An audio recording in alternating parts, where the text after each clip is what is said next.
This is the story of Joseph. Joseph was Jacob's second youngest, 17 at the beginning of this story. Him and his brothers all lived in Canaan and herded flocks for their dad. In the Bible, sometimes it says their dad is called Jacob, other times it says their dad's name is Israel. Jacob is Israel, Israel is Jacob, same guy, long story. Now Israel loved Joseph the most because he was like 100 when Joseph was born.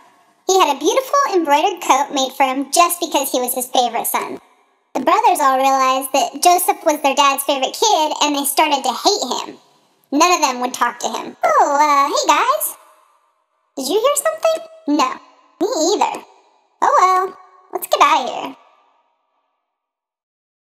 One night, Joseph had a dream, and he decided for some reason that it was the right thing to do to tell his brothers about it. He told them how he dreamt that they were all out in the field gathering wheat bundles, and all of a sudden, his bundle stands up, and their bundles circle around and bow down to his. Who is this guy? Joseph had another dream and again told his brothers. Is this guy kidding? This time I dreamt that the sun, the moon, and 11 stars were bowing to me. He told his dad, too. Son, what kind of dreams are you having? Tell him, Dad. I can handle this. Do you really think that your mom, your brothers, and I am going to bow down to you? His brothers became more jealous, but this stuck with his dad. Sometime later, the brothers were away grazing their dad's flocks in Shechem, and Israel told Joseph to go see how his brothers and the flocks were doing and bring him back a report.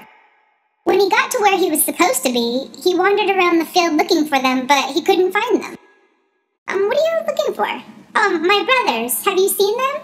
Yeah, actually, I did see them. I think one said they were going to Dothan. As Joseph was heading that way, his brothers saw him in the distance. Hey, look, there's the dreamer. Does he wear that stupid coat everywhere he goes?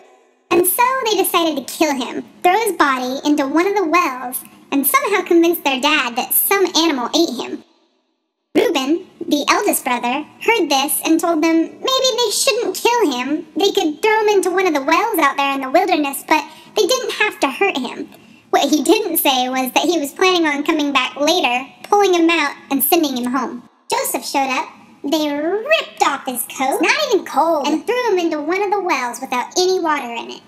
They started eating dinner, and they saw a caravan of Ishmaelites coming from Gilead on camels loaded with all kinds of good stuff. Judah, another brother, had an idea.